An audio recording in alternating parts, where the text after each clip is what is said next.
work on graphical slides.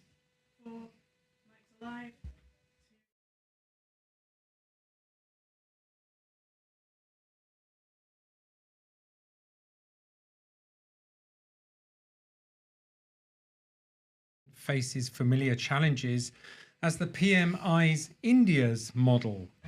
Next up, we're going to be talking about the Sora watermark is, quote, useless AI video safeguard bypassed by viral removers, fueling deep fake fears. Welcome to the Internet Seriously. Well, hello, I'm Lucian Taylor, and here we are in Oxford today. Today I'm really interested in these two new topics today. As an engineer, the Sora watermark, why people felt in the first place that a watermark, just basically something printed on an image image and video would help actually protect that from copying, and that's moved quite quickly. But also the old historic problem of digital ID. So looking forward to hearing about that. Hi, I'm Emily Taylor, and I'm, as a policy person, interested in both of these topics. First of all, the way that the digital ID dialogue has evolved since the 90s with the advent and the mass use of technology, but also how the politicization of these issues really affects public opinion, which I think we'll be talking about. And also the Sora case brings us back to an issue that Alice and I were looking at quite in depth earlier in the year, which is information integrity, a massive policy issue, and brings in really philosophical type of issues like what actually does trust mean, what does likability play in that, and can we get technology to tell truth from fiction? So Alice, maybe match Emily's snappy little intro there. Hi, I'm Alice from the Internet Seriously, and I'm really excited to talk about today's topics. That's not gaslighting, is it? I'm sorry. Mic drop. Yes. First of all, before we dig into these topics, please like or follow, and also what was it where you take a... Oh, yeah, we got some buttons there, but also ask your voice device. Smart speaker. We heard about this in the car. Ask your smart speaker to search for the podcast The Internet Seriously. Oh, that's what the BBC are doing. So we're doing that. Is that right? Ask your smart speaker to... For me, I think this... we've noticed that the BBC have stopped... sending people to the web to look up more about the BBC or BBC Sounds. They are assuming a voice-based interaction. And we'll actually talk a little bit about that later on, Alice, because why people are having difficulty typing. I personally cannot stand typing. I'm from the 70s schools, and I think of typing as just like homework at the back of the class. Anyway, we'll pick that up in a bit. First of all, there's a rumor going around that we're doing a quiz in our office, and everyone's being asked to predict their outcome for tech acronyms quiz. A sort of tech acronyms quiz, and basically what you've got to say is, well, I think if I'm going to be subjected to a tech acronyms quiz, I predict that I will get X out of 27. So this is my response to that. Hello, I'm Lucian Taylor, and I'm looking forward to the Oxford Information Lab's Office Tech Acronym Quiz, and I predict that I'm going to get 0 out of 27 because I'm not going to do it. I'm Emily Taylor, and this should have been our introductions. I predict that if the acronyms quiz is about internet governance institutions, I will get 27 out of 27. If it's about anything else, I will get about 5. I'm Alice. I'm Alice, and I think I'm going to get 27 out of 27. That's just not true. Well, That's just, that's rubbish. I've helped choose some of the acronyms. For Okay, the quiz, all right. I know. I know that one really of them because I obviously started to ask people, what are they? I want to look them up. JPEG. Oh, Yeah, I know. They you were see, talking about this the other day. I know what it is you're because I gonna looked get it up just before this. Remind me what it is, because I think obviously it's Joint Photographic Experts Group. There's no way. Group. There's no way that you would have got that. No, I without just looked it up. cheating. I looked up about Call 5 it acronyms before this. Anyway, the and internet realised seriously, how few I know. I know that all of this junk's going to be cut out. The internet seriously has descended into chaos over the prequel to the Oxford Information Lab's acronym quiz, which is quite a fun idea. But you notice there's evidence of cheating with some of our people with the highest integrity in the company. It's called revision. Thank you. Yeah. Anyway, our main topic today is this new digital ID plan, which has been announced by the government. And this is all triggered lots of excitement. It is mandatory for work, modelled on India, but the government is moving forwards with a new digital ID scheme. And it will be mandatory for all right-to-work checks. So when employers consider and review new staff, they're going to have to check that they've got suitable digital ID credentials. It's drawn immediate comparisons to past ID card failures, which I remember very well, and a potential for voluntary expansion into public services like behind driving licenses after observing India's system. The system, there are successes in the Aadhaar system with fraud reduction and financial inclusion and direct benefits, but there are controversies around it as well. Exclusion errors, particularly biometrics based on authentication, frequently fails for the most vulnerable, particularly elderly manual labourers with worn fingerprints and those in areas with poor connectivity, which is interesting. But there's also questions about privacy and surveillance, mass state surveillance, which I think this was central to the problems in 2006, and also data leaks, despite government assurances, the central database and interconnected systems have been plagued by security vulnerabilities and data leaks, and also this thing about compulsory use. And I mean, before I kick off, and I know that both Alice and Emily have a lot to say on this topic, in my own experience, when things start to become kind of like, where are your past papers? Where are your papers? We used to go to parts of Italy, and we understand that Venice has become a sort of zoned area. It's so plagued by tourists and visitors that you're now getting into this thing where you have to have a pass for the day, which means that your holiday becomes about showing your credentials to people. And then you get the sort of, I'm aware there are certain law enforcement who can be very officious, and they like to have something to hold over you, and they like to ask you to produce your credentials, and if you don't in a timely way, you're suddenly in a kind of dispute into what I call the opposite of holiday, is arguing with officials about digital IDs and things like that. So, I mean, Tony Blair tried all this, and it really spectacularly failed in 2006. There was a sort of outcry. What's the difference today?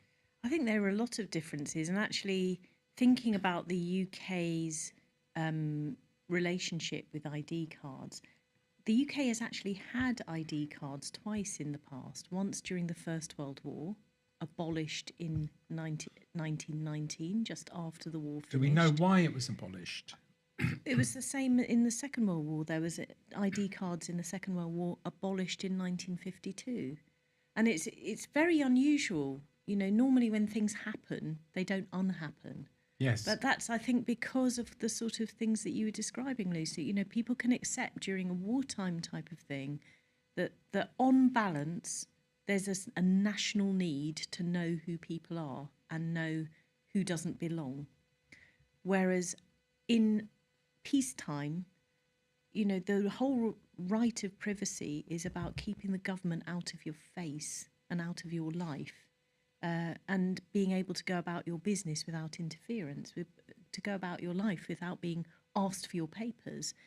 And so the Blair government actually started talking about this after the John Major government introduced the issue in 1995. So that tells us that this is a cross-party issue. Both parties in government have wanted to introduce ID cards, but it has not been easy. In the 90s, there was a huge outcry about ID cards under the Blair government. Tony Blair was very committed to it. I think one of the things that really came through for me was that it wasn't that the majority didn't want them. The majority actually did want them. There was just a very active pushback from about 20 or 30% of the population who really, really, really didn't want them on sort of human rights issues. Now, I'm interested in this thing that you're saying is once you've implemented something, you can't undo it. People have to get used to it. And we heard Kirsty a few weeks ago saying, there's the new age verification for adult content. And basically the view is, well, people just get used to it. They're used to it. Young people are used to proving who they are with their papers or their app in pubs and things like that, to buy drinks in supermarkets. And you just get used to it. So do you think it's the sense of hopelessness that this is never going to go away that has changed from the 50s and the 1990s that you were talking, 1919s that you were talking about after the wars? Is it changed that sort of when things are rolling out now, they're never going to change? Well, I'd see there's obviously a massive difference between now and the 90s, which is the internet. So now, like Alice, you go online, you would be proving who you are pretty much 3 or 4 times a day when you're interacting with new things or you're buying things.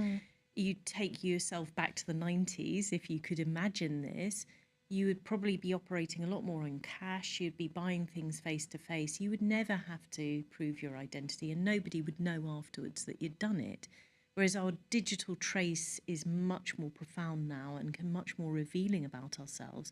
But at the same time, I felt that society's accepted. But I think, Alice, I'd be interested in what you say, because you were saying that since the announcement by the UK government, sentiment has changed, because I thought that everyone's used to proving their ID and they have an incentive to do it because they want to buy stuff and do stuff.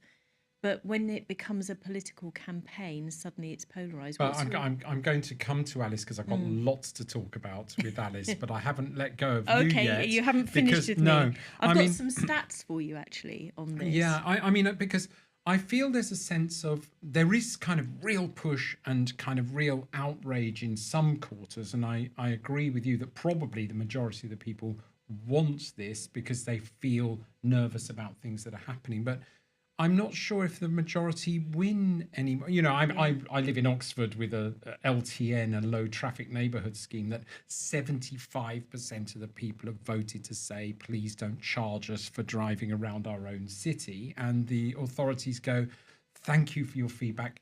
We're going to do it. Yes, the converse of that is that, of course, those authorities recognise that there needs to be very, very different activity in order to combat climate change. So these are the two parts of it. Yeah, I agree. I'm interested in what happens when you go for a fear-based approach, which is primarily a negative message, which is we are under threat or whatever by a lot of illegal migration. We therefore need this to protect ourselves, versus an incentives and a positive approach, which is like, you now need this for your everyday life, and it's going to make everything that you do online so much smoother. It's also going to protect you from a lot of online scams and fraud. Okay, on that point, Alice, I've got 2 really sort of topics I want to hear about from you around this area. One is there an outcry that's really going to stop this? And where are younger people in this discussion? And the other 2 is about access for for vulnerable people, which we saw in India. But first of all, do you think this is going to happen, or is this going to be stopped? Well, that's interesting. You were sort of mentioning about the stats I'd found, which said that, the popularity, the general public's view in favour of digital IDs was about 31% at the beginning of summer. And then after it was announced by the Prime Minister, the popularity fell to minus 14%. So, and I've seen there's a petition. What does that mean? People sort of hate less it. than- There's a petition with nearly 3 million signatures saying don't do digital IDs. And the government responded saying, well, we are going to do them. So that's a pretty clear message. Aren't the public getting what they're asked for? They don't want migration. They don't want people to come yeah, I mean, the whole boats. So they're going to just, they're going to enforce that through digital ID. And you well, one of basically our, younger people in the company was showing me a TikTok earlier of like, a little sketch being like, I'm the British police. Please prove that you're not an illegal immigrant. And they're like, okay, here's my British passport. No. Here's my British driving license. No. I need to see your digital ID on your an app on your phone. And they're like, oh, well, I've left my phone at home. Oh, okay, well, you're being deported.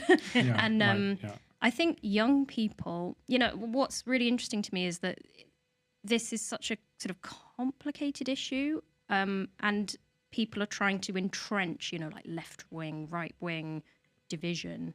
And it sort of seems to be becoming that the right-wing view is digital IDs are bad.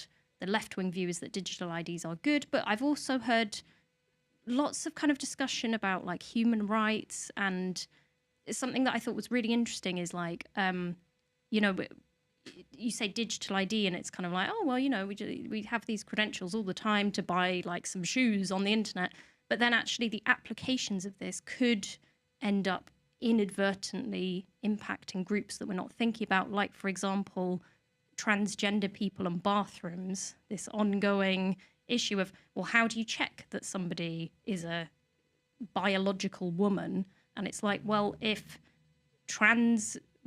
anti-trans lobbyists were to say your biological sex at birth needs to be on your digital ID, it's then a case of, well, scan to enter the bathroom with your digital pass. So there's all kinds of things. And other issues around that, Yeah. then, because it can be a proof of to exclude Yeah. people. I'm also interested, and we try and remain really balanced on this. But it's just, what are our thoughts, what are our feelings in the middle with the Reform Party, where you've got kind of left and right together, gathering round a new momentum, a sort of more populist ideology, so to speak. We don't know where it's going to go, but it's definitely going to go there.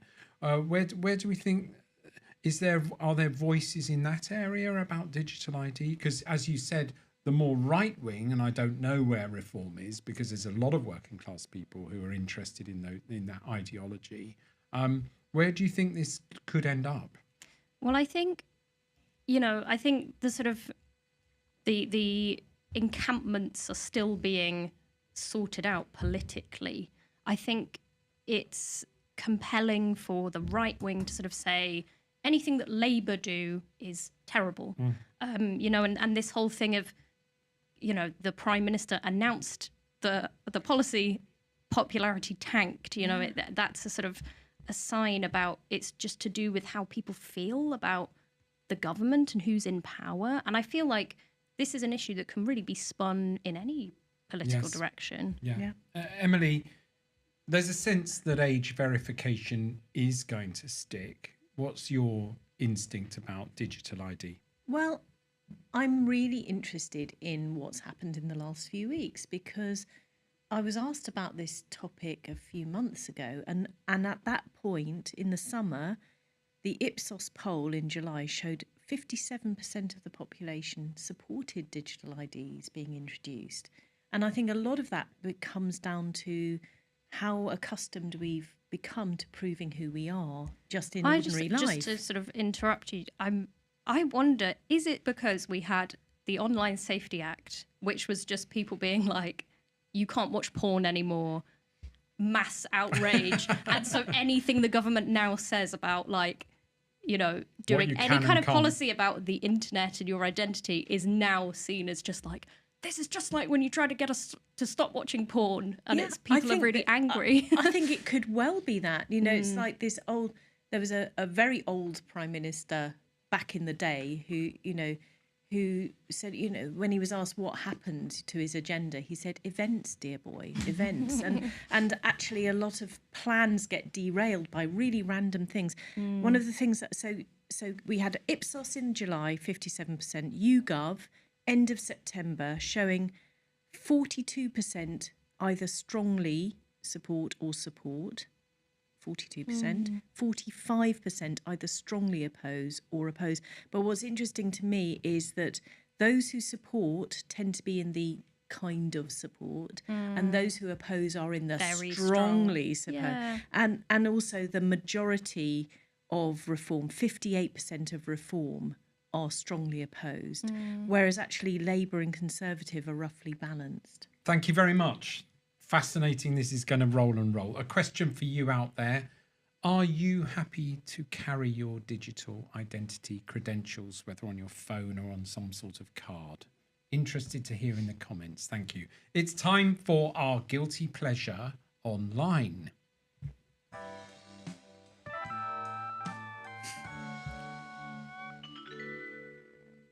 Alice Taylor, what is your guilty pleasure online? So I've been, I stumbled into what was deemed Hugh Jackman impressions talk on TikTok. And then someone was like, guys, what's happened here is it's just this one person doing impressions of Hugh Jackman, but he's so funny that it feels like an entire meme viral moment. There is a video yeah. that we can see. We'll just cue that up. This is a video that, one of the examples of this guy. Master of the house, a sense of P.T. Barnum hewing in the air, giving out a loaf across the barricade. Your eyes are 2 for 6. This bit is my favourite bit that's coming up. We hew again, we hew the start, we hew the end. He really captures, the way that Hugh Jackman really goes for it with those top notes in a way that's very intense. So he's singing Voulez-Vous by ABBA. This is the guy, and he's had just millions of people requesting that he do covers of like My Way and just Hugh Jackman stuff because he has that My what singing you heard, teacher. what you heard with, and we had it with that ABBA movie, but also with Les Miserables, where you had the straight actors. And Emily, you and I used to be straight. There was this whole strict divide, and I know Pia behind the desk who works in real theatre context knows this. There is this whole world of you're an actor or you're a singer. You're very, very rarely in both camps. Yes. Very few manage to do that. I think Hugh Hugh Jackman Jackman is musical because he theatre. started Yeah. in musical Yeah. theatre. He played Curly in Oklahoma But in the National. but he was in a context of actors, and they yeah, weren't. he's an they- actor. So he's an they- actor. and Musicals. even actor. the good musicals actors weren't helped in the booth. It was quite raw in those Yeah, movies, and it's all about how you saw put Pierce this across. Brosnan and others Yeah. really exposed to the edge of all singing ability. I think there's a scale. So Hugh Jackman kind of definitely gets away with it, in my view. But I Yeah. remember my singing teacher saying, "Darling, there is no place for willpower in singing when you're going up to the top notes." Hugh Jackman really embodies willpower Yeah. on those high notes. That's he does. his That's his style. MO. And so what you've got here is a social media character who's actually really good at that kind of voice and all the strain at the top of the top I want notes. to get Great. I want to leave this studio right now and just watch all of those videos. Yeah. Thank you very much. That's a great guilty pleasure online. So moving on to our next topic, which is I'm finding very interesting, is the Sora watermark, quotes, is useless. The AI video safeguard has been bypassed by viral removers, fueling further deep fake fears. And so, what is this about? Well, it is about a controversy around the Sora 2 watermark. So you've got this auto-generated video content, which is obviously a huge potential problem and exciting in other areas. OpenAI's video generator includes visible cartoon-eyed cloud logo watermark on all generated videos, which helps users distinguish between the AI content from the real footage. And the controversy is that within days of the app, multiple third-party websites just flooded the internet, enabling you to just seamlessly, just instantly remove this. Yeah. And the implication was, the critics and cybersecurity experts are not surprised, stating that visible watermarks are rudimentary and ineffective and trivial to bypass, and completely undermines the efforts to prevent misuse of hyper-realistic video tools. And for things like malicious deep fake scams, and this is a real problem with people creating videos of, company executives or directors who are pretending to give instructions to their staff, and the staff are busy and can't really distinguish between a deep fake and a real recording from somebody. Now, OpenAI's response has been to completely kind of go, actually, yeah. We're not going to do this. OpenAI's CEO Sam Altman announced that Sora 2 would be released through its API, so directly without built-in watermarks, to encourage, get this, societal co-evolution and force the public to adapt to a world of synthetic video. So what they're sort of saying is, I asked, I didn't, would be released through its API without built-in watermarks to encourage societal co-evolution and force the public to adapt to a world of synthetic video. I actually asked chat to help me understand what that sentence meant, but it suggests that technology and human society must evolve together in response to a disruptive change, such as their auto video content. And also, just basically, figure it out, public. This is, you're not going to be able to control this in a technical way. What do you think of that? Who's that to? You. Me? I think lots of things. I think that I remember in a policy discussion years ago, they brought along a philosopher, an actual philosopher, and he said, I view the whole of Silicon Valley driven technology as sort of naive consequentialism, and none of us knew what that meant. And in a way, it's like, put stuff out there, see what happens. Oops, we broke society. Anyway, someone else's problem.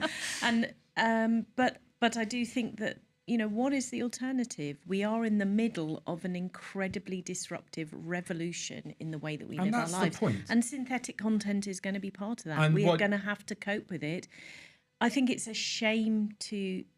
I always get really annoyed by this sort of level of policy dialogue, which is like, let's do something. We know there's a risk. Let's put a watermark around it. Then there's immediately like, your watermark thing sucks. We broke it. Okay, no watermark. So an imperfect protection... Isn't an imperfect protection better than no attempt at anything? I think there's a sort of force and adapt in the language here, and it's sort of Altman is basically essentially sort of forcing the world to confront the new reality immediately, and the belief that this shock sort of both the technology and that view, which is like, get used to it, will spur new social norms, critical thinking skills, regulatory actions, and non-technical methods of verification that are necessary to survive in a world where any video could be fake. Correct. Rather than saying this is fake, this isn't fake. Yes. Let's get used to I would argue that we are in that reality already, and we have been for ages. And actually, like, CGI has existed for a really long time. Deep fakes have existed for a really long time. And this isn't to say that we shouldn't be worried about, the potential for AI video generation and use, because I guess it makes everything more accessible. It makes it really easy to create deep fakes of people. Alice, okay, a close member of our family who's quite elderly, we've been trying to train them to appreciate that any SMS text message could be fake. Yet last week they were just immediately scammed. Do you think, new social norms, critical thinking skills, regulatory action, do you think that... I always get very annoyed when I hear things like people need to be better at critical thinking, because there is a big swathe of the population that you can never teach, better critical thinking skills to, because, there's lots of people who have disabilities, and every single person has the potential to become disabled in their life. And all of us, as we get older, particularly very older people, it becomes harder and harder to sort of hold all the information in your head at the same time, and to always be, we like to relax. We like to just live our lives. We don't like to be constantly vigilant, constantly scrutinizing every single piece of media we encounter to be like, do I think this is an AI-generated video, or is this legitimate? And, I think that's it's a very easy way of chucking the problem over to be like, well, actually, users should be better at critical thinking. And it means that, And Emily, it's the timing here, isn't it? Because what's happened is you've got this, boom, here's this new technology, boom, here's tools to deal with that new technology.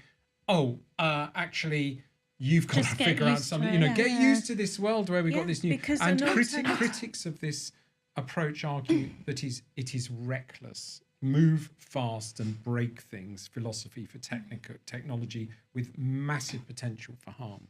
I agree that let's look at other situations where there is massive innovation, and that's in medical care. There is a huge amount of innovation, very smart stuff going on with drug therapy and so on, but you don't just launch it on society without doing clinical trials and without ethics clearance, and all of that is completely absent from technology. I agree with Alice that pushing the burden onto people to be different or smart or care about technology constantly is the resort of people who do not know what to do but still want to do the cool thing. One of the responses that could have been made to the breaking of the watermarking could be to withdraw the entire product until it's a bit more sorted. But that would mean losing that competitive advantage. There is a toothpaste out of the tube thing. This stuff is here. As you say, Alice, it's here, it's been here, it's just getting better and less easy to tell what's happening. Thank you very much. That's great. Well, that was our second topic today, which is our subtopic, and I think this is going to run and run. Question for you out there. Do you care? Would it help you to differentiate between fake videos and real video content? Or do you just expect now that most stuff is junk and you're just going to doom scroll away? It's fine. We love it. Next up is our Tech Room 101.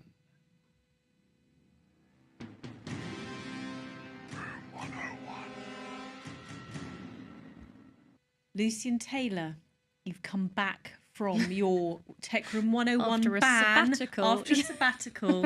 And we're ready to hear your list of things that you would like to consign to the dustbin of history. This is defamatory.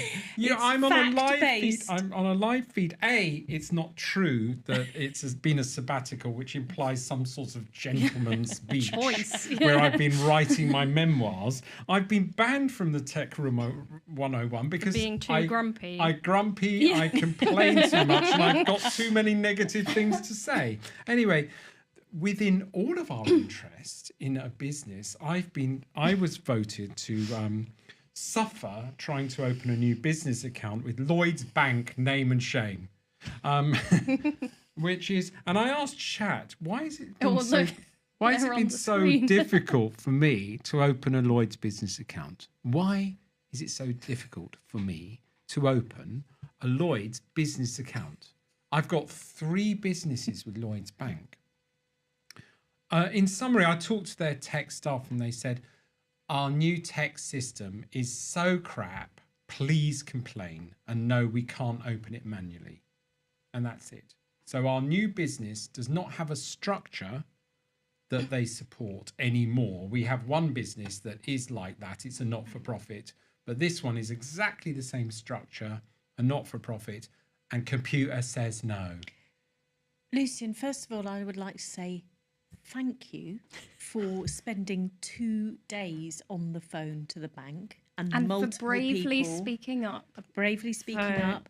the I would also victims like of- to, can I add into the Lloyds I think Bank I'm in business trouble. account. I think Can you're I going to say say- something. Can I also add to your story that this was our 5th application for the same bank account that got rejected by computer, and we then got asked to resubmit, and no human intervened to say, oh, by the way, you're never going to succeed at this, but have fun And didn't you say that reapplying. while you were on the phone to be like, why hasn't our I application can't been even approved? be on the phone, Alice, because while- it gives me too much stress. But during a phone call, it got rejected by email. Yes, I think possibly during the time that Lucian was saying, please don't just send me an automated rejection. And they went, no, of course not. I'm just passing you through to the manager, looking at the screen gave them the after you hung idea. up the phone.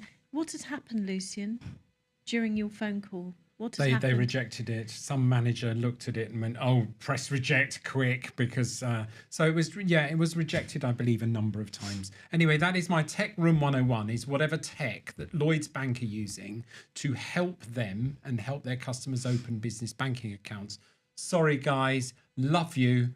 You know, love to talk to you. We work with Lloyds Bank in other ways, but your own staff have encouraged me to please complain about our new tech system. So I'm passing on that message. I'm just the messenger.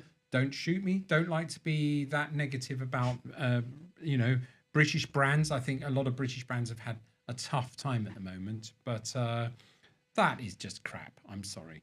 Anyway, we've got to the end.